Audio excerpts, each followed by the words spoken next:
Hello students, welcome to the NAP physics YouTube channel. आज के class में हम डीएससी हमारे बीएससी फोर्थ सेमेस्टर के डीएससी वेव एंड ऑप्टिक्स के फोर्थ यूनिट मतलब इस पेपर के लास्ट यूनिट को चालू कर रहे हैं और इसका टाइटल है पोलराइजेशन ऑफ लाइट, मतलब प्रकाश की ध्रुवणता या ध्रुवित होना। ठीक है, तो इससे पहले तक 3 यूनिट हम लोगों ने इस वेव एंड ऑप्टिक्स वाले चैप्टर का या पेपर का कंप्लीट कर लिया है। पहला भी यूनिट वेव एंड ऑसिलेशन के ऊपर बेस्ड था और दूसरा यूनिट आपका इंटरफेरेंस के ऊपर बेस्ड था। तीसरा यूनिट डिफ्रैक्शन के ऊपर बेस्ड था। फोर्थ यूनिट आपके लाइट की ही प्रॉपर्टी पोलराइजेशन के ऊपर बेस्ड है, या फिर इसको कहेंगे हम लोग प्रकाश की ध्रुवता के ऊपर। तो लाइट कहने का मतलब है इलेक्ट्रोमैग्नेटिक वेव, क्योंकि प्रकाश तरंग एक्चुअल में विद्युत चुंबकीय प्रकार की तरंग होती है। तो थोड़ा सा हम लोग आज अपने इस पर्टिकुलर यूनिट के सिलेबस के बारे में थोड़ा सा जानेंगे। हमारे एनएपी के फिर सिलेबस में किस चीज को हमको पढ़ना है, क्या चीज हमें छोड़ना है, ये बहुत ज्यादा इंपॉर्टेंट है। हम हमेशा अपने सिलेबस पर स्टक रहते हैं और मेन जो एग्जाम के लिए बहुत प्रोबेबल टॉपिक्स हैं उस चीज को लेते हुए हम इस यूनिट को बहुत जल्द खत्म करेंगे। तो भाई ये वाला यूनिट थोड़ा सा थ्योरेटिकल टाइप है, मतलब इससे पहले के यूनिट्स में थोड़े से मैथमेटिकल वर्क वगैरह ठीक ठाक थे फिजिक्स जैसा, लेकिन इसमें थोड़े से थ्योरेटिकल टॉपिक्स ज्यादा हैं कि डायग्राम बनाओ उसको एक्सप्लेन करो, है ना। डायग्राम बनाओ और एक्सप्लेन करो, बट थोड़े से लेंदी हैं क्योंकि डायग्राम का जो ओरिएंटेशन है, उसका मोमेंट है, किस तरफ मुड़ रहा है लाइट वेव, किस तरफ जा रहा है, क्या चीज जनरेट हो रहा है, उस चीज को आपको इमेजिन करना पड़ेगा अपने माइंड में, तब जाके कंसेप्ट आपका बिल्टअप होगा। तो हम कोशिश करेंगे कि जितने थ्योरेटिकल क्वेश्चंस हैं उसको बहुत ही शॉर्ट फॉर्म में पॉइंट वाइज अपन लिख के स्टडी करते चलें, ताकि एग्जामिनर भी जब आप उसको आंसर शीट में लिख के आओगे तो उसे भी फिर ये बहुत इजी सा लगे और फिर आपके मार्क्स भी उसमें ना कट सके। क्योंकि अब अगर पेज पेज भर के आप थ्योरी थ्योरी लिखोगे तो थ्योरीज में वो एवरेज मार्क्स ही देगा। अगर आप एक पेज पूरा भर के लिखोगे तो मे बी 2-3 मार्क्स देगा, लेकिन अगर उसी एक पेज ना लिखने के बजाय हम लोग 5 पॉइंट लिख देंगे तो ऑब्वियस है कि हमको 3 से ज्यादा मार्क्स मिल जाएंगे। तो हम उसी हमारे रूल को फॉलो करेंगे कि मैक्सिमम थ्योरीज को हम पॉइंट में कन्वर्ट करने की कोशिश करेंगे, और डायग्राम आपके लिए बहुत ज़्यादा इंपॉर्टेंट है। थोड़े मोड़े यहाँ पर मैथमेटिकल डेरिवेशन भी हैं फॉर्मूला वाइज, वो भी आएगा, उसको भी जानेंगे। तो ये भी यूनिट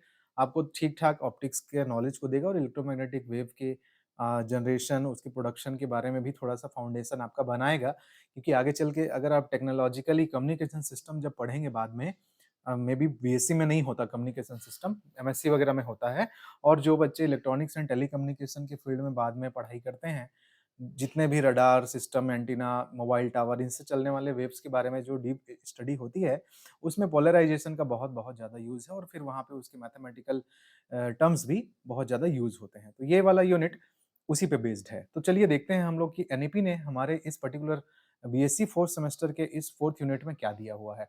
तो सबसे पहले हमें समझना है, जानना है कि पोलराइजेशन ऑफ लाइट किसको कहते हैं, लाइट का ध्रुवित होना किसको कहा जाता है, और इसका मैथमेटिकल रिप्रेजेंटेशन, मैथमेटिकल इसका फॉर्म किस तरीके से होता है, किस तरह के इक्वेशन से इसको रिप्रेजेंट करते हैं, उन चीजों के बारे में।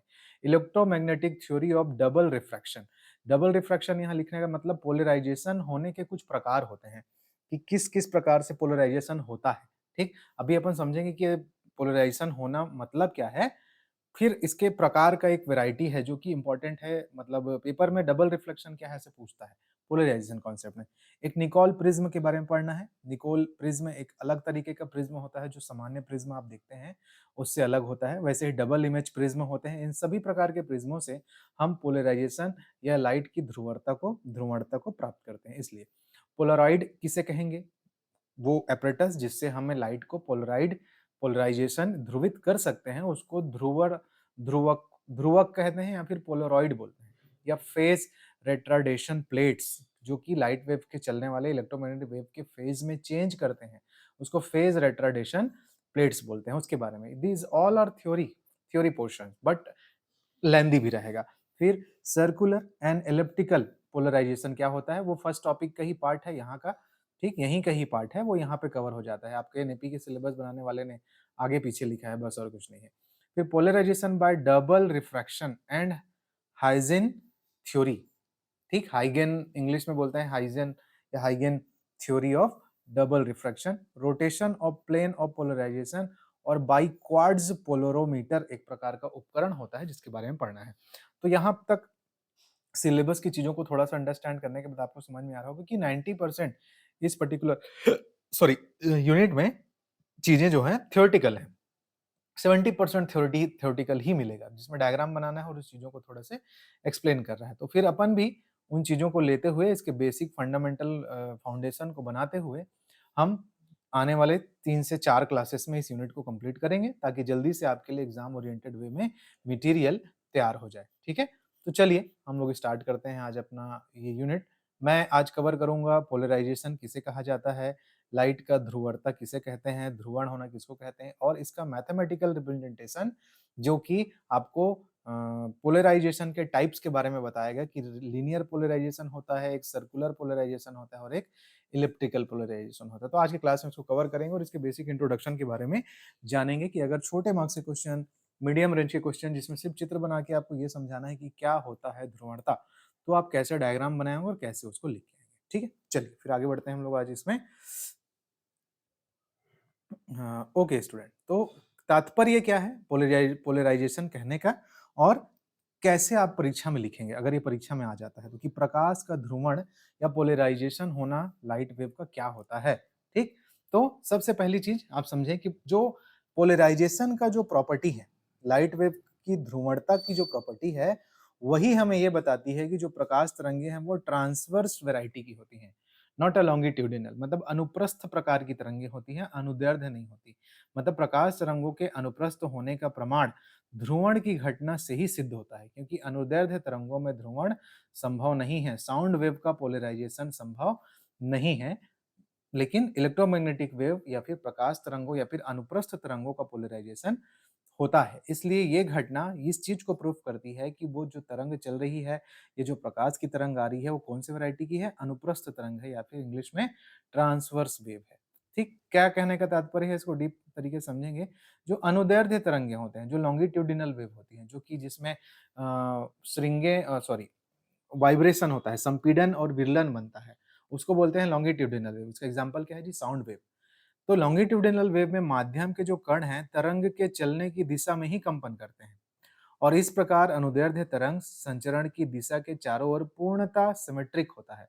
जो वेव का जो ट्रांसमिशन होता है, वो चलने वाली दिशा के चारों ओर समान रूप से फैलते हुए चला जाता है, क्योंकि उसमें वाइब्रेशन करने का जो डायरेक्शन है, वो उसी डायरेक्शन में होता है जिस डायरेक्शन में वेव का प्रोपगेशन हो रहा है। आप देखें, ऐसे संपीड़न बनता है, फिर दूर-दूर होते हैं, फिर संपीड़न बनता है, फिर दूर-दूर विरलन होते हैं। तो ये जो ऑसिलेशन ऐसे अपने माध्य स्थिति के दोनों ओर ऐसे हो रहा है, वो ऐसे-ऐसे जो ऑसिलेशन हो रहा है, वो भी इधर ही है, जिस तरफ वेव जा रहा है। जबकि अनुप्रस्थ तरंगों में ये जस्ट आपका विपरीत होता है। अनुप्रस्थ तरंगों को जब हम लोग ड्रॉ करते हैं तो ऐसे ड्रॉ करते हैं, ठीक? मतलब प्रोपगेशन इस तरफ हो रहा है और उसका डिस्प्लेसमेंट पॉजिटिव और नेगेटिव एक्सिस दोनों ओर हो रहा है, ऊपर नीचे, मतलब उसके ठीक पर प्लेन के परपेंडिकुलर डायरेक्शन में है। इसलिए अनुप्रस्थ तरंगें जो होती हैं हमारी, उनके चलने की दिशाएं अलग होती हैं, अलग प्रकार की होती हैं, ठीक? तो फिर जबकि अनुप्रस्थ तरंग जो होती है, जो ट्रांसवर्स वेव होता है, में माध्यम के कण तरंग के चलने की दिशा के कैसे चलते हैं जी, लंबवत कंपन करते हैं, अप एंड डाउन ऐसा। परिमाण स्वरूप तरंग संचरण की दिशा के चारों ओर विभिन्न कोण से देखने पर ये कंपन भी आपको डिफरेंट डिफरेंट दिखाई देंगे। अलग अलग एंगल पे देखेंगे तो अलग अलग दिखाई देंगे। अर्थात अनुप्रस्थ तरंग जो है, संचरण की दिशा के चारों ओर सिमेट्रिक नहीं होता। संचरण के चारों ओर वो सिमेट्रिक नहीं होता, मतलब चारों तरफ फैला हुआ होता है। जैसे इस डायग्राम में देखिए, इस डायग्राम में पोलराइजेशन को सिंपल वे में समझाया गया है कि ये एक स्लिट है, ठीक? एक छोटा सा ऑब्स्टेकल जिसमें एक छोटा सा स्लिट है और ये आपका अनपोलराइज्ड लाइट है। अनपोलराइज्ड लाइट है मतलब जिसमें चारों ओर फैलाव है। कणों के वाइब्रेशन का जो तरीका है वो चारों ओर फैला हुआ है। इस डायरेक्शन का भी एक वाइब्रेशन, इस डायरेक्शन का भी वाइब्रेशन, इस डायरेक्शन का वाइब्रेशन, इस डायरेक्शन वाइब्रेशन। तो जब वो इस स्लिट से जब आप इसको गुजारोगे, तो सिर्फ ये वाली लाइन वाला जो वेव है वही पास होगा, क्योंकि ये इससे सीधा-सीधा है और बाकी ये वाला और ये वाला और ये वाला नहीं पार होंगे, वो रोक देगा उसको। तो आउटपुट में सिम हमको कौन-सा लाइट मिलेगा? सिर्फ ये वाला एम्पलीट्यूड वाला, सिर्फ ये वाला वाइब्रेशन वाला लाइट आपको इधर मिल रहा है, देखिए ऐसे। तो लाइट वेव के सिर्फ एक स्पेसिफिक फेज को आपने आउटपुट में प्राप्त किया। तो इसी घटना को हम लोग क्या कहते हैं, पोलराइजेशन या ध्रुवणता कहते हैं, कि लाइट वेव की इंटेंसिटी को आपने मोड़ दी, ध्रुवित कर दी या पोलराइज्ड कर दी। जो चीज इस चीज को करता है उसको पोलराइजेटर या पोलराइजिंग फिल्टर या पोलराइजिंग मटेरियल के नाम से जाना जाता है। ठीक, तो ये एक उदाहरण है। तो वही कह रहा है कि जो साउंड वेव होती है, वो साउंड वेव तो उसी तरीके से वाइब्रेट होती रहेगी कि तो कोई भी ऑब्स्टेकल रहेगा वो उसमें उसी तरीके से आगे बढ़ जाएंगी। लेकिन चूंकि जो अनुप्रस्थ तरंगे हैं, जो प्रकाश की तरंगे हैं, वो अपने संचरण की दिशा के लंबवत अलग अलग एंगल पर वाइब्रेट करती हैं। जैसे ये देखो, ये दोनों एक दूसरे के लंबवत हैं, ये वाला भी एक दूसरे के लंबवत है, इसमें झुकाव एंगल है, कुछ ना कुछ टिल्टिंग एंगल है। ये वाला भी एक दूसरे के लंबवत है, इसमें भी झुकाव एंगल है, कुछ इधर से भी और इधर से भी। तो ये विभिन्न दिशा में है, इसलिए ये सममित नहीं है, ये सिमेट्रिक नहीं है। लेकिन जो लॉन्गिट्यूडिनल वेव होता है वो सिमेट्रिक होता है, वो क्रॉस कर जाएगा, उसमें पोलराइजेशन नहीं होता। तो इन दोनों ही तरंगों के बारे में जानने के बाद, मतलब लॉन्गिट्यूडिनल के बारे में और ट्रांसवर्स वेव के बारे में जानने के बाद और इस चीज को विजुअलाइज करने के बाद आपने क्या जाना, क्या कंक्लूजन निकल के आया कि यदि तरंग ऐसी है जिसमें माध्यम के कणों के कंपन करने माध्यम के कणों के कंपन तरंग के चलने की जो दिशा है के लंबवत तल में, के परपेंडिकुलर तल में किसी एक निश्चित दिशा में होते हैं, तरंग के चलने की दिशा के लंबवत तल में किसी एक विशेष निश्चित दिशा में होते हैं, तो तरंग को हम लोग क्या कहते हैं जी, ध्रुवित तरंग कहते हैं। ठीक, लंबवत तल में होते हैं कहने का मतलब कि ये देखो झुकाव इस तरफ वाला भी आपको एक प्लेन में मिलेगा, ये भी आपको एक प्लेन में मिलेगा, ये भी आपको एक प्लेन में मिलेगा। तो इस तरह का जो वेव है वो जब किसी विशेष ऑब्स्टेकल से गुजारेंगे तो वो अपने उन्हीं सेफ साइज के वेव्स के पार्ट को आगे जाने देगा जिसके लिए वो आइडियली यहाँ पर बना हुआ, और बाकी चीजों को रोक देगा। जबकि साउंड वेव में ऐसा पॉसिबल नहीं है, तब उस प्रकार के तरंगों को आप क्या कहेंगे, ध्रुवित तरंग कहेंगे। ठीक, बेसिक डेफिनेशन है। ठीक, चलिए और इसको आगे समझते हैं। तो इस प्रकार जो पोलराइज्ड लाइट है वह उस तरह का प्रकाश है जिसमें इलेक्ट्रिक फील्ड, मतलब जो चलता है ना लाइट वेव, उसी को ही, क्योंकि अब बार बार इलेक्ट्रिक फील्ड यूज करूंगा क्योंकि आगे चल के मैथमेटिकल एक्सप्रेशन में उसी सफिक्स का यूज करना है। तो लाइट वेव अपने आप में विद्युत चुंबकीय तरंग होती है, इस चीज को आप मान के चलिए। ठीक, कि अनुप्रस्थ तरंग होती है लाइट वेव अपने आप में, और इलेक्ट्रोमैग्नेटिक वेव भी अनुप्रस्थ होता है, इसलिए उसको माना जाता है। मतलब जो इलेक्ट्रिक फील्ड ई है हमारा लाइट वेव से जुड़ा हुआ, कि जो कंपन वाइब्रेशन एक निश्चित दिशा में प्लेन में सीमित हो जाती है। मतलब पोलराइज्ड लाइट अगर है तो वो किसी पर्टिकुलर पॉइंट से गुजरने के बाद एक स्पेसिफिक प्लेन में क्या हो जाएगा, लिमिटेड हो जाएगा, सीमित हो जाएगा। ये देखिए इस वाले डायग्राम में लाइट वेव ऐसे था, और जब वो यहां से गुजरा तो सिर्फ ये वाले लेंथ वाले लाइट वेव यहां से गए और वो एक लिमिटिंग केस हो गया, सीमित हो गया, बाकी सारी चीजें इससे बच गई, हट गई। तो इसलिए वो पोलराइज्ड लाइट कहलाएगा। ठीक, चलिए अब पोलराइजेशन के या फिर पोलराइज्ड लाइट के लिए एक और छोटे किताबों में या 12th क्लास में आपने कभी पढ़ा होगा, एक टूरमेलिन का प्रयोग होता है। टूरमेलिन एक प्रकार का मटेरियल या क्रिस्टल होता है। तो अगर आप थ्योरेटिकली पोलराइजेशन को समझा रहे हैं तो इस ये वाले डायग्राम को, यहाँ को, इस डायग्राम को भी आप बना सकते हैं। जैसे ये जो N1 और N2 जो दिया गया है वो टूरमेलिन के क्रिस्टल है, एक तो आपका मटेरियल होता है। वो उसको अगर इस तरह से हम लोग प्रकाश के सामने रखते हैं, ऐसे दोनों की अक्षें यदि समांतर हैं, इन दोनों क्रिस्टलों की अक्षें यदि समांतर हैं, तो जो लाइट वेव इससे जब गुजरता है तो वो सिर्फ एक टाइप के फ्रीक्वेंसी को यहाँ से पार होने देता है। ये जो दिखाई दे रहा है आपको तीर के निशान इस तरह से, और फिर ये अगर ये दोनों पैरेलल है तो इस पार भी वो सेम फ्रीक्वेंसी की लाइट वेव को गुजरने दे रहा है। तो मेन लाइट वेव के कुछ फ्रीक्वेंसीज को काट दिए, इसलिए ये पोलराइज्ड हो गया। अब यदि हम लोग किसी एक क्रिस्टल के अक्ष को ठीक बदल देते हैं, अपोजिट कर देते हैं, परपेंडिकुलर कर देते हैं, तो फिर वो लाइट वेव को इधर आगे नहीं जाने देता, क्योंकि इसकी जो फ्रीक्वेंसी है, इसकी जो एम्पलीट्यूड है, इसकी जो रेंज है, जो इस क्रिस्टल से होकर गुजरा है इस तरफ, वो इससे नहीं गुजर सकता, क्योंकि इसको ठीक हमने कैसे कर दिया है, परपेंडिकुलर डायरेक्शन कर दिया है। तो इस कंडीशन में, पहले वाले कंडीशन में आपको इस तरफ यहाँ पर मैक्सिमम इंटेंसिटी मिलेगी, और इस वाले केस में आपको मिनिमम इंटेंसिटी मिलेगी। तो ये जो बना हुआ डायग्राम है, ये एक तरह का जो क्रिस्टल होता है, इसको टूरमेलिन बोलते हैं। टूरमेलिन एक टाइप का मटेरियल है, जैसे सिलिका क्वार्ट्ज होता है उसी प्रकार का। तो आप इस डायग्राम को भी बना सकते हैं जब आप अपना ध्रुवणता समझा रहे होंगे, ध्रुवण समझा रहे होंगे, तो इस डायग्राम के साथ साथ आप वो टूरमेलिन क्रिस्टल वाला भी बना सकते हैं और उससे एक्सप्लेन कर सकते हैं।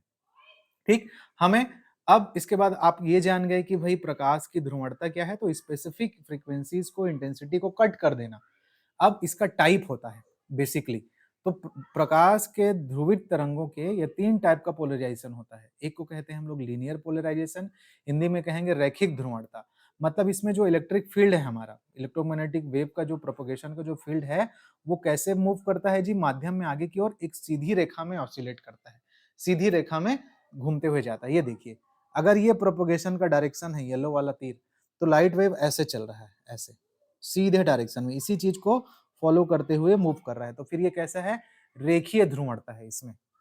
सर्कुलर पोलराइजेशन, वृत्तीय ध्रुवणता, मतलब इलेक्ट्रिक फील्ड घूमते हुए वृत्त बनाते हुए जाएगा। मतलब वो यहां से जब इस पॉइंट से इस प्रोपोगेशन डायरेक्शन में जाएगा तो ऐसे घूमेगा, तो उस तीर के चारों ओर वो एक वृत्ताकार मार्ग बनाते जाएगा, ऐसे घूमते हुए जाएगा। ठीक, ये जनरली कैथोड किरण के अंदर इलेक्ट्रॉन का जो पाथ होता है इसी तरीके से होता है। तो वो इलेक्ट्रॉन को अगर एक पार्टिकल माने, जैसे फोटोन को मानते हैं, लाइट वेव जिस चीज से बन के आती है, तो वो इस तरह का शेप बनाते जाएगा, इस तरह का शेप ऐसे घुमाते हुए होते जाएगा। तो इस तरह के कंडीशन को हम लोग बोलते हैं सर्कुलर पोलराइजेशन, वृत्तीय ध्रुवणता। और फिर एक होता है एलिप्टिकल पोलराइजेशन, जिसको बोलते हैं दीर्घवृत्तीय ध्रुवणता। मतलब जब लाइट वेव आगे ऐसे ट्रेवल करेगी, तो इस तीर वाले निशान के चारों ओर वो एक दीर्घवृत्तीय कक्षा बनाते जाएगा, हेलिकल पाथ, हेलिकल पाथ बनाते हुए जाएगा, या फिर उसको इलिप्स बोलेंगे, वैसा शेप बनाते हुए आगे बढ़ेगा, तो उसको इसलिए बोलते हैं दीर्घवृत्तीय ध्रुवणता। तो डायग्राम वाइज इसको आप इस तरह से डिफाइन करेंगे एक्सिस वाइज, कि अगर ये एक्स एक्सिस वाई एक्सिस के अकॉर्डिंग परपेंडिकुलर डायरेक्शन में ट्रेवल कर रहा है, तो ये इस तरह से लीनियर डायरेक्शन में जा रहा है। ये जो एक चक्कर जो लगा है उसका डायग्राम है, इसके चारों ओर एक चक्कर जो लगा है, तो क्या बनेगा जी, ऐसा एक वृत्त बनाएगा। और यहाँ पर इस तरह के मोशन में अगर आप कोई भी एक को देखेंगे, ऐसा जो शेप बनेगा, ऐसा जो शेप बनेगा वो किस तरह से बनेगा, ऐसा इलिप्स जैसा बनेगा। तो इसी आधार पर ध्रुवित प्रकाश को 3 प्रकार के भागों में या 3 नामों से जाना जाता है। एक को कहा जाता है रेखीय ध्रुवित या रेखीय लिनियरली पोलराइजेशन, सर्कुलर पोलराइजेशन और इलिप्टिकल पोलराइजेशन। तो 3 प्रकार के ध्रुवण होता है, या 3 प्रकार के ध्रुवण प्रकाश होते हैं, जिसका नाम क्या है जी, रेखीय ध्रुवणता, वृत्तीय ध्रुवणता और दीर्घवृत्तीय ध्रुवणता। आप ऑब्जेक्टिव क्वेश्चंस के लिए, छोटे क्वेश्चंस के लिए इसके नाम याद रखिएगा और टाइप्स को भी याद रखिएगा। ठीक, तो ये बेसिक इंट्रोडक्शन पोर्शन जैसा हो गया। अब मैं आप लोगों को पोलराइजेशन वर्क कैसे करता है, या कैसे कहने का मतलब लीनियर है, कैसे कहने का मतलब स्फेरिकल और इलिप्टिकल है, उसके बारे में एक साइंटिफिक एप्लेट आपको शो कर रहा हूं। उसके बाद हम लोग इसके मैथमेटिकल पोर्शन की ओर मूव करेंगे। ठीक है, ओके ओके स्टूडेंट, डायग्राम में आपको एक सेटअप दिखाई दे रहा होगा। इस तरफ जो लाइट आ रही है, जो इस तरफ आपको दिख रहा है कि बहुत सारा एक दूसरे पे इंक्लाइंड प्लेन का पूरा कॉम्बिनेशन होता है। इसीलिए जब लाइट वेव को बनाते हैं तो चारों ओर सब तरफ फैला हुआ हुआ आता है। अब उसको यदि हम लोग इस प्रकार के स्लिट से गुजारते हैं, स्लिटों से गुजारते हैं, जैसे 1 स्लिट, 2 स्लिट, 3 स्लिट, यहाँ से जब लाइट वेव को इस तरह से गुजारते हैं, तो कैसे उसके फेज या किस तरह के तरीकों से उसके जो ट्रेवल में किस तरह का ऑब्स्टेकल होता है और कितना पार हो पाता है, उस चीज को यहाँ पे समझेंगे। तो चलिए, अगर लाइट वेव इस तरह से मूव कर रहा है, ये देखिए, इधर से जो लाइट वेव आ रहा है वो डिफरेंट डिफरेंट इंक्लाइनेशन के अकॉर्डिंग एक दूसरे के साथ डिफरेंट जो एक दूसरे के इंक्लाइन प्लेन को इकट्ठा किया हुआ है, कि मतलब ऐसे भी है और ऐसे भी है। अब अगर मैं इस पर्टिकुलर स्लिट को रोटेट करता हूं, देखिए ये पहले वाले स्लिट को अगर आप रोटेट करते हैं ऐसा, तो यही वो रोटेशन है। तो अगर रोटेट करेंगे तो जितना वेव इस रोटेशन से पार हो पाएगा वही गुजरेगा आगे। अब देखिए यहाँ पे आगे आने वाली जो वेव की जो एम्पलीट्यूड है कम हो गया। अगर मैं इसको और घुमाऊं तो देखिए अब बाहर जो निकल के आ रहा है वेव इस तरफ, उसका इंटेंसिटी कम हो गया ना, जबकि इधर इन कितना हो रहा था, बहुत बड़ा वेव आ रहा था। तो अगर ये कंप्लीटली इसको मैं यहाँ पर इस तरह से बेंड कर दूं, इस तरह से, तो अब देखिए कोई लाइट वेव इस तरफ से नहीं गुजर रही है, क्योंकि ये वाला लाइट वेव तो एक तो इंडिविजुअली ये था कि ये तो खुद ही जो इसके पैरेलल था, परपेंडिकुलर था, उसको काट दिया है ऑलरेडी। सिर्फ वही वाला गुजर रहा है जो ऐसे ऐसे बना है, और ऐसे ऐसे बना है उसको भी इससे हम लोग रोक दिए हैं। ठीक, तो अब फिर से अगर इसको अपन रोटेट करेंगे तो लाइट वेव की इंटेंसिटी इस तरह से बदलने लगेगी। ये देखिए इस तरह से, अगर मैं सेकंड स्लिट से रोटेशन देखूं, केवल सेकंड स्लिट के अकॉर्डिंग, तो यहाँ से अगर आप देखें तो ये देखिए ऐसे इंटेंसिटी लाइट की कम हो रही है। तो जो धूप के चश्मे वगैरह होते हैं वो सबसे अच्छा उदाहरण है पोलराइजेशन का। आप धूप के जो जो चश्मों में जो कांच लगा होता है, जो एक्चुअल में पोलराइजर की तरह काम करता है, जो एक तरह से ध्रुवण की तरह काम करता है, वो इंटेंसिटी को, लाइट की इंटेंसिटी को बहुत ज्यादा कम कर देता है। या जो वेल्डिंग का काम करते हैं, वेल्डिंग मशीन का काम करते हैं, वो लोग एक तरह का मुखौटा पहनते हैं जो कांच पहनते हैं, उससे भी बहुत सारा इंटेंसिटी क्या होता है जी, कम हो जाता है, तीव्रता क्या होती है, इंटेंसिटी कम हो जाती है। तो ये उसका एक एग्जाम्पल है, बहुत अच्छा, ठीक ठाक। ठीक है, वैसे ही आप किसी भी स्लिट को मोशन करके, रोटेशन करके इस चीज को अच्छे से समझ सकते हैं कि सिंगल स्लिट के अकॉर्डिंग देखें या डबल स्लिट के अकॉर्डिंग। जैसे यहाँ एंगल बन रहा है ना, यहाँ मैं मूव कर रहा हूँ तो 32 डिग्री पे या 52 डिग्री पे या 57 डिग्री पे, 56 डिग्री पे क्या क्या हो रहा है, कैसे हो रहा है, उस चीज का एक आइडिया है। तो अगर पूरा पूरा अगर उल्टा कर देंगे, देखिए इसके और इसके बीच 90 डिग्री है ना, इस वाले स्लिट और इस वाले स्लिट के बीच 90 डिग्री है, तो कोई लाइट वेव यहाँ पर ट्रेवल नहीं कर रही है। अगर ये एकदम एक दूसरे के इंक्लाइनेशन में रहेंगे तो पूरी पूरे इंटेंसिटी का लाइट वेव ट्रेवल करेगा। और यदि इसको मैं थोड़ा सा इंक्लाइन कर दूं, ऐसे कर दूं, थोड़ा सा बेंडिंग कर दें, थोड़ा सा इस तरह से बना दें, तो देखिए इंटेंसिटी लाइट वेव भी क्या हो गई, कम हो गई। और अगर मैं डिस्टेंस वाइज इसको और शुरू से ही डिस्टेंस लगाना शुरू करूं, तो फिर और 2-3 स्लिट यहाँ पे लगा दें अपन, ये देखिए। तो अगर आपका चश्मे का कांच 2-3 टाइप के लेयर से बना है, 2-3 टाइप के लेयर से बना हुआ है, और इस तरह के उनमें अलग अलग एंगल पे अगर उसको हम लोग सेट किए हुए हैं, ठीक, तो फिर जो आपके आंख तक पहुंचेगा इंटेंसिटी ऑफ लाइट, और बहुत ज्यादा कम रहेगा। देखिए एंगल पे डिपेंड कर रहा है सब कुछ। अगर मैं तो बारीक बारीक कांच के लेयर को इस तरह से इस एंगल पे सेट आउट किया जाता है कि आपको आउटपुट इंटेंसिटी बहुत कम दिखे। तो आप देखिए लाइट वेव बहुत तेज आ रही थी, लेकिन उसकी पूरी इंटेंसिटी को कम कर देना, ये इस तरह का प्रक्रिया ही आपका आपका पोलराइजेशन कहलाता है। ठीक, इससे पहले आप लोग इंटरफेरेंस पढ़े हो, विवर्तन पढ़े हो, तो ये आपको इमेजिनेशन होना चाहिए, क्योंकि ये यूनिट पूरा पूरा किस पे है जी, थ्योरी पे है। थ्योरी की चीजें मैं हर बार पॉइंट वाइज करके लिखूंगा, और आपको अगर ये पता ही नहीं है कि आखिर ध्रुवण होता क्या है या फिर पोलराइजेशन होता क्या है, तो जब भी वहां पे हम लोग पोलराइजेशन बोलें, तो आपको ये वाला जो एनिमेशन है वो दिमाग में आना चाहिए कि हाँ भाई ऐसा जब होता है तब उसको हम लोग क्या कहते हैं, पोलराइजेशन करना बोलते हैं ना। चाहे इंटेंसिटी हम कम कर सकते हैं, चेंज कर सकते हैं, दो वेव के एक वेव को कट कर सकते हैं। सेम चीजें डिफेंस के फील्ड में भी बहुत सारी यूज होती हैं। रडार सिग्नल को कट करना है तो डिफरेंट डिफरेंट लेयर के पॉलिश करके, पोलराइजर लगा के हम लोग उसको चेंज कर सकते हैं। So these are example for your basic understanding, your visualisation, कि आप माइंड में इस चीज को विजुअलाइज करके रखें कि किस तरीके से ये वेव ट्रेवल करके आउटपुट हमको दे रहा है। ठीक है, चलिए।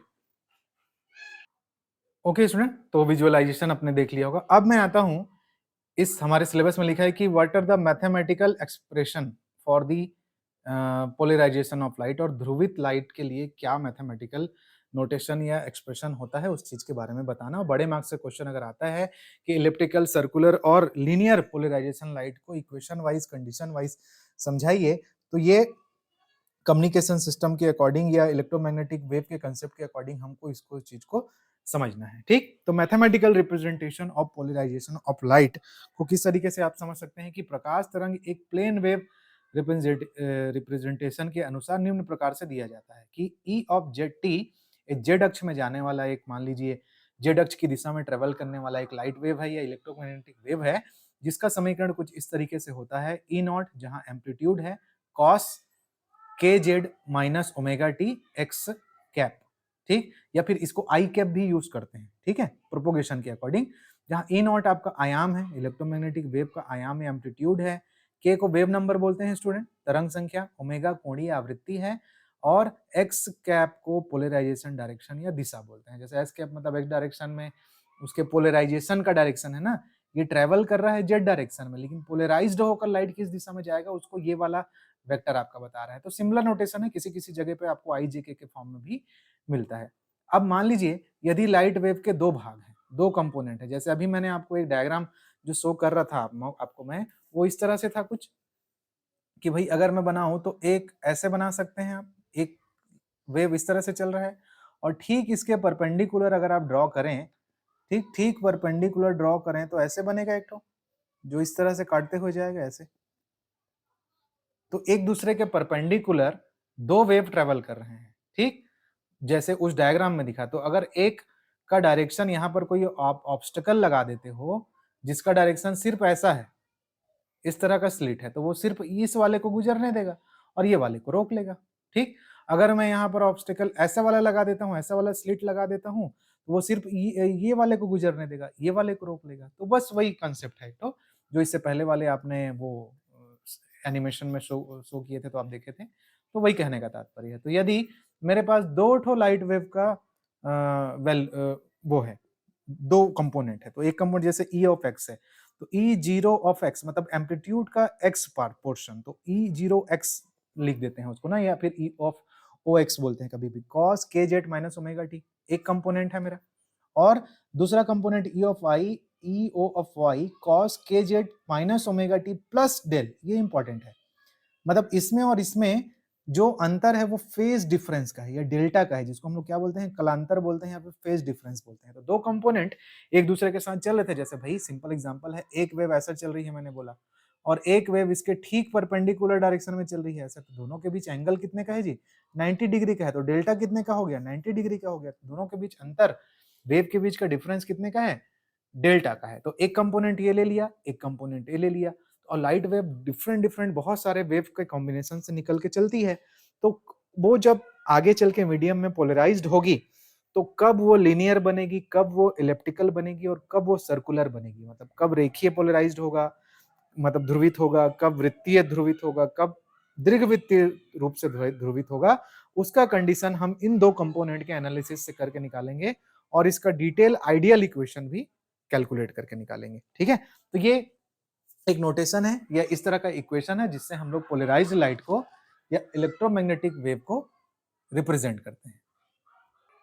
तो किस तरह के कंडीशंस के लिए ये तीनों के लिए लागू होगा उसको समझते हैं कि अब ये बहुत इंपॉर्टेंट है। अभी इसको स्टार्टिंग में इजी कंडीशन समझेंगे। अभी हमने देखा कि दो ठो वेव लिए थे हम लोग, उन दोनों वेव में जो बेसिक डिफरेंस था किस चीज का था, डेल्टा का था, जिसको बोलते हैं फेज डिफरेंस।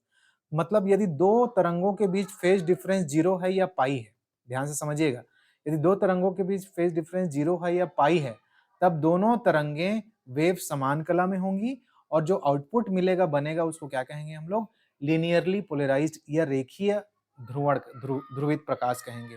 ये ऑब्जेक्टिव के क्वेश्चन में भी आता है, और बहुत छोटे मार्क्स के क्वेश्चन में भी आपको इस कंडीशंस को पूछता है कि लीनियर पोलराइजेशन के लिए क्या कंडीशन है, तो फिर आपका फेज डिफरेंस जीरो या फिर पाई होना चाहिए। दूसरा, यदि दोनों तरंगों के आयाम एक जैसे हैं, यदि दोनों तरंगों के आयाम जो हैं एक जैसे हैं, मतलब ई ऑफ एक्स और E of Y is equal, और दोनों तरंगों के बीच में जो फेज डिफरेंस है वो 90 डिग्री का है, पाई बाई 2 का है, तो इस कंडीशन में जो हमारा आउटपुट पोलराइजेशन बनता है वो कैसा बनता है जी, सर्कुलर पोलराइजेशन बनता है। अभी मैं यहाँ पे आपको सिर्फ ये कंडीशन याद कराने की कोशिश कर रहा हूँ, ये कैसे होता है उसका प्रूफ मैं आगे दूंगा आपको, है ना, कि ये कैसे सर्कल बनता है, ये कैसे लीनियर या लाइन बनता है, उसका प्रूफ में आ गया। अभी यहाँ पे आपको ये याद कराना है मेरे को कि भाई लीनियर पोलराइजेशन आपको जब भी पूछा जाए तो आप कहेंगे भाई डेल्टा जीरो होता है और पाई होता है, जीरो या फिर पाई होगा तो लीनियर पोलराइजेशन होगा। अगर मैं बोलूंगा सर्कुलर पोलराइजेशन के लिए क्या कंडीशन है, तो आप बोलेंगे दोनों तरंगों का आयाम एक जैसा होना चाहिए और उनके बीच में एंगल कितने का बनना चाहिए या फेज डिफरेंस कितने का होना चाहिए,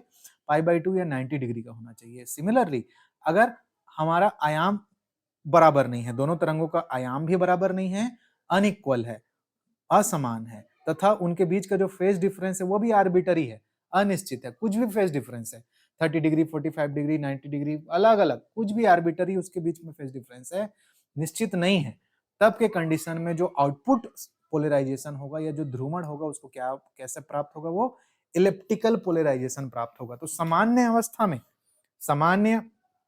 अवस्था में हमको इलिप्टिकल पोलराइजेशन ही प्राप्त होता है, याद रखेंगे।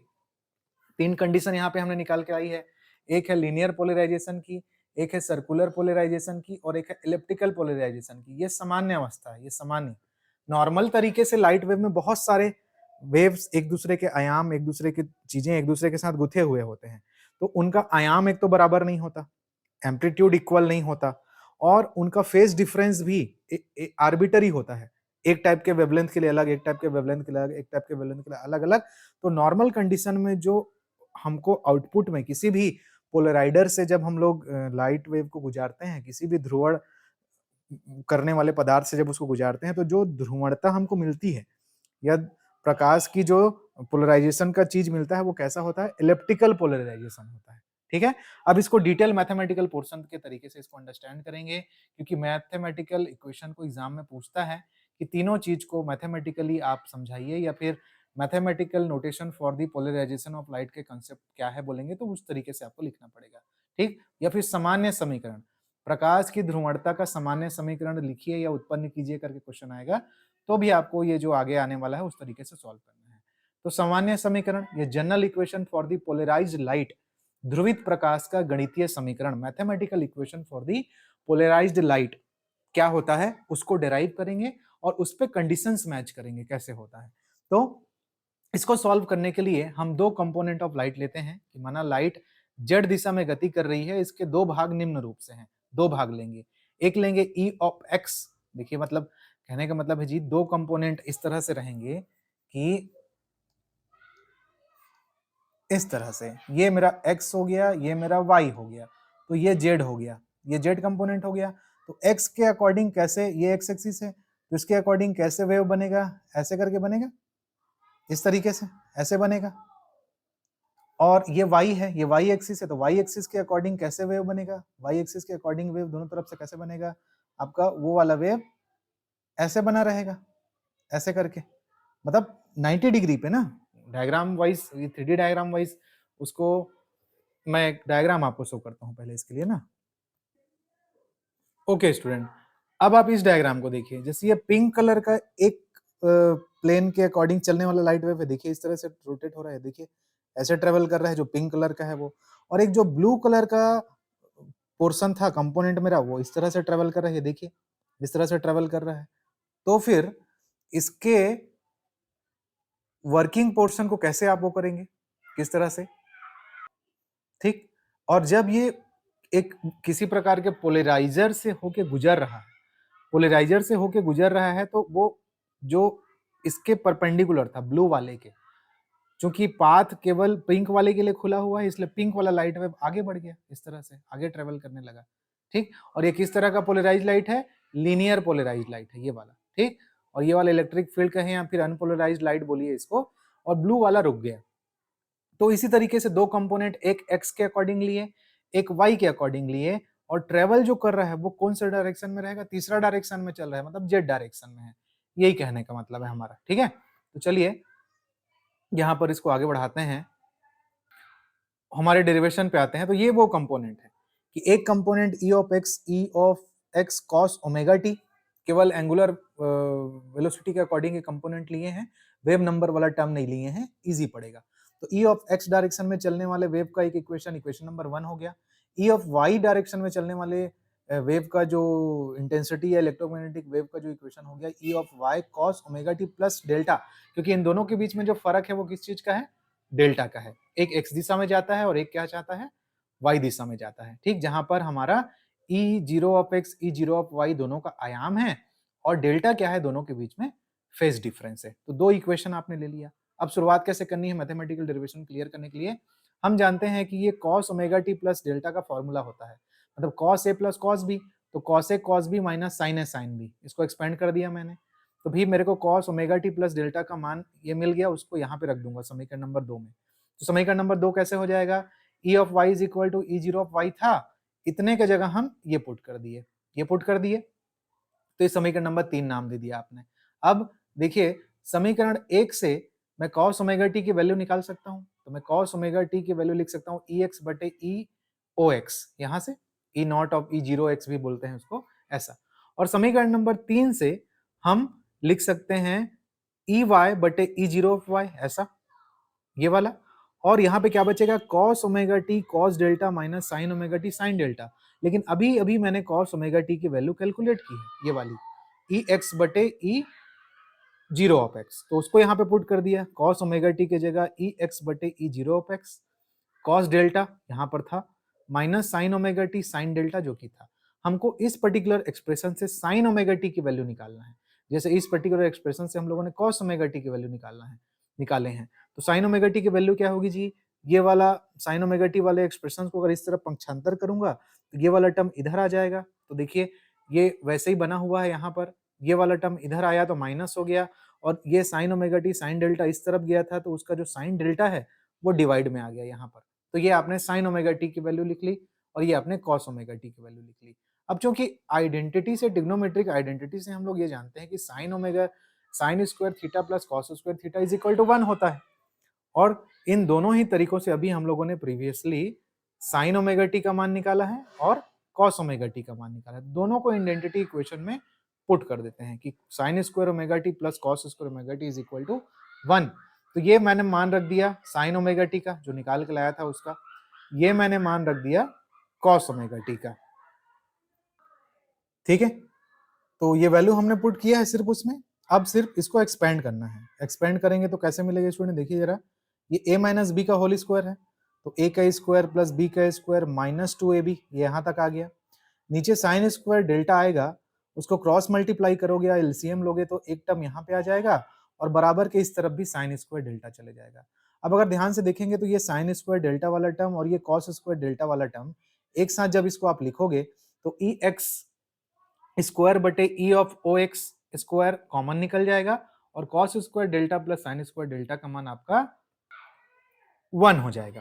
ठीक, तो इसका वैल्यू, इन दोनों का वैल्यू 1 हो जाएगा, तो क्या क्या बचेगा, ई एक्स स्क्वायर बटे ई ऑफ एक्स का whole square plus E Y square plus बटे ई ऑफ ओ का whole square minus 2 this of term is equal to sine square delta. तो ये इक्वेशन अपने आप में एक इलिप्स के इक्वेशन को रिप्रेजेंट करता है। देखिए स्टूडेंट कि ई एक्स मतलब एक्स स्क्वायर बटे A square plus Y square बटे B square is equal to 1 होता है। ठीक है, तो 1 के जगह अगर ये पूरा चीज आप ट्रांसफर करते हो, ये इसको, तो ये पूरा क्वांटिटी जो इस तरफ निकल के जाएगा वो अपने आप में एक क्वांटिटी बनेगा, जो कि 1 करेंगे तब तो आइडियल मतलब इलिप्स बनेगा। आइडियल इलिप्स मतलब अभी ड्रॉ करके आपको बताऊंगा। ये ऐसा मिलने वाला है आपको, e ऑफ 0y का whole square is equal to something. ठीक, इज इक्वल टू समथिंग, क्योंकि ये वाला चीज -2, ये वाला पूरा टर्म इस तरफ पक्षांतर होकर चला जाएगा, तो प्लस इतना, तो समथिंग। तो हम नॉर्मल इलिप्स का जो इक्वेशन होता है वो कैसे होता है, ऐसे होता है। तो ऐसे जब होता है, इसमें कंडीशन है कि ये a बड़ा है b तब, ठीक, इसमें कंडीशन होता है, आप जानते हैं कि a बड़ा है b या फिर होता है आपका b बड़ा है a के। तो अगर a बड़ा है b तो आप इलिप्स का इक्वेशन डायग्राम ऐसे बनाते हैं, और अगर b बड़ा है a तो उसका डायग्राम ऐसे बनता है। तो ये इलिप्स का ये वाला पोर्शन मूल बिंदु से होके जा रहा है यहाँ पर से, क्योंकि इस तरफ 1 है। ठीक है, इसके दो नाभि होते हैं, आपको पता है, इस तरफ इलिप्स का नाभि, इस तरफ इलिप्स का होता है। तो ये 1 के इस तरफ जो क्वांटिटी है वो ये बताती है कि इसका रोटेशन कैसा होगा, इसकी बेंडिंग कैसी होगी। ये डायग्राम इसके लिए है, लेकिन हमारे इलिप्स के इक्वेशन में इस तरफ 1 नहीं है, कुछ क्वांटिटी है जो इससे और इससे मिलकर बनी है। वो ये बताएगी जब लाइट वेव इलिप्टिकली चलेगा तो वो ऐसे वाला इलिप्स बनेगा कि ऐसे वाला इलिप्स बनेगा कि ऐसे वाला इलिप्स बनेगा कि ऐसे वाला इलिप्स बनेगा। तो वो ओरिएंटेशन आप हमारा डिपेंड करेगा इन दो टर्म्स के कॉम्बिनेशन पे, जो बराबर के इस तरफ रहेगा। तो फाइनली ये जो सामान्य रूप से जो लाइट वेव मैथमेटिकली यहाँ पे हमको मिलती है वो कैसा होता है जी, इलेप्टिकल पोलराइज्ड होता है। पोलराइज्ड होकर जो आउटपुट में जो लाइट वेव हमको मिलती है वो इलेप्टिकल पोलराइज्ड होता है। अगर आपसे एग्जाम में ऑब्जेक्टिव क्वेश्चन पूछे कि सामान्य प्रकाश किस तरह तरीके से पोलराइज्ड रहता है और या पोलराइज्ड होगा आगे चल के नॉर्मली, तो वो इलेप्टिकली पोलराइज्ड होगा। ठीक है, नॉर्मली, नॉर्मल कंडीशन में ऐसा होता है।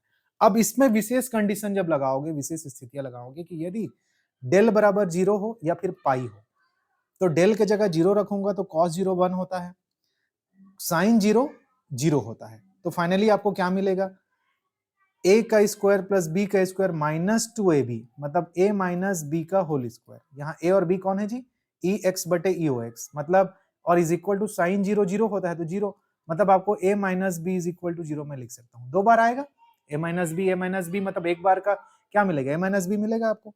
सिमिलरली यदि मैं पाई रखता हूँ, डेल के जगह पाई रखता हूँ, तो कॉस पाई का मान होता है -1, कॉस पाई का ना, साइन पाई 0, साइन पाई 0, तो फिर उस कंडीशन में आपको क्या मिलेगा, a प्लस बी का होल स्क्वायर, मतलब फिर a plus B is equal to 0 something, मतलब y is equal to mx plus c का कंसेप्ट सिंपल तरीके से ऐसा।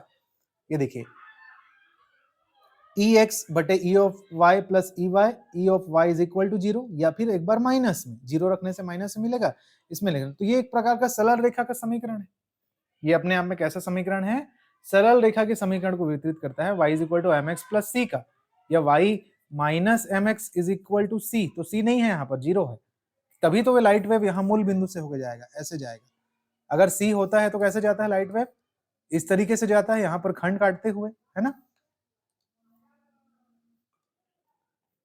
तो इससे, इस कंडीशन से del is equal to zero और पाई से हमको क्या मिलता है, लीनियरली एक सरल रेखा का इक्वेशन जैसा मिलता है, जैसे पाई बराबर पे इतना और जीरो बराबर पे इतना। तो फिर हम बोल सकते हैं कि जो आउटपुट लाइट होता है वो कैसा होता है जी, रेखीय ध्रुवित होता है। अब दूसरा, यदि हमारे पास कंडीशन ऐसा हो कि दोनों के यदि आयाम बराबर हो, दोनों के आयाम बराबर हो और डेल्टा का मान पाई बाई 2 हो, तो देखिए जरा आपके मेन इक्वेशन में क्या मिलेगा, उस कंडीशन में आपको क्या मिलेगा, देखिए जरा ये वाला है इक्वेशन। इसमें देखिए आपका e ऑफ x और e ऑफ y बराबर है और डेल्टा के जगह 90 रखना है, पाई बाई 2 रखना है, तो cos 90 तो जीरो होता है, तो ये वाला टर्म जीरो हो जाएगा।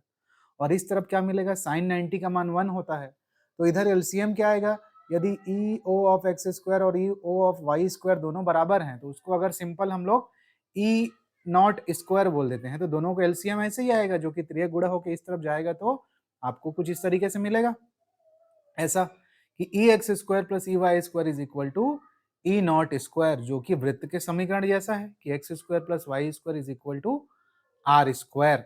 तो वृत्त के लिए कोई टिल्टेशन नहीं है, याद रखेंगे, वृत्त के लिए कोई यहाँ पर झुकाव नहीं है, आप नहीं बोल सकते कि वो इस पे झुका उस पे झुका, भाई वो वृत्त तो मूल बिंदु से ही होके जाएगा, ऐसा यहाँ पर उसका केंद्र यहाँ शिफ्ट नहीं हुआ है, इसलिए इस पर केंद्र का निर्देशांक 0 0 है और त्रिज्या आर स्क्वायर है ना। तो ये वृत्त का या वृत्तीय पोलराइज्ड लाइट का एक्सप्रेशन है मैथमेटिकली, ठीक।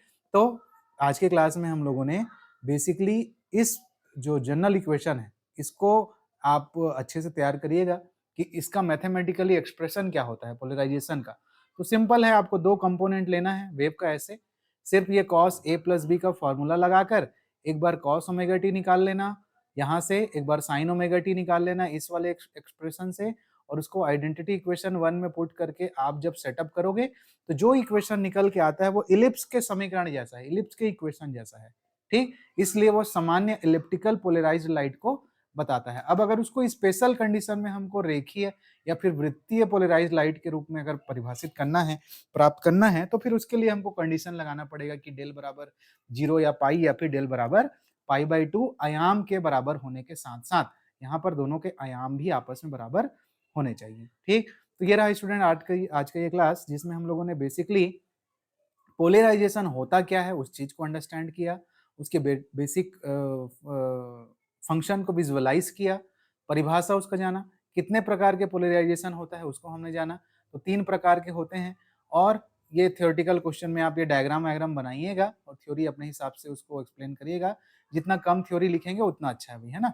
तो टाइप्स के बारे में जाना, और मैथमेटिकली हम लोगों ने ये जाना कि पोलराइजेशन करने वाले लाइट वेव का इक्वेशन कैसे होता है, किस तरीके से बिहेव करता है, कैसे उसके टाइप हैं, क्या उसके स्पेसिफिक कंडीशंस हैं लीनियर आपके पोलराइजेशन के लिए, और सर्कुलर पोलराइजेशन के लिए, और इलिप्टिकल पोलराइजेशन के लिए क्या कंडीशन है।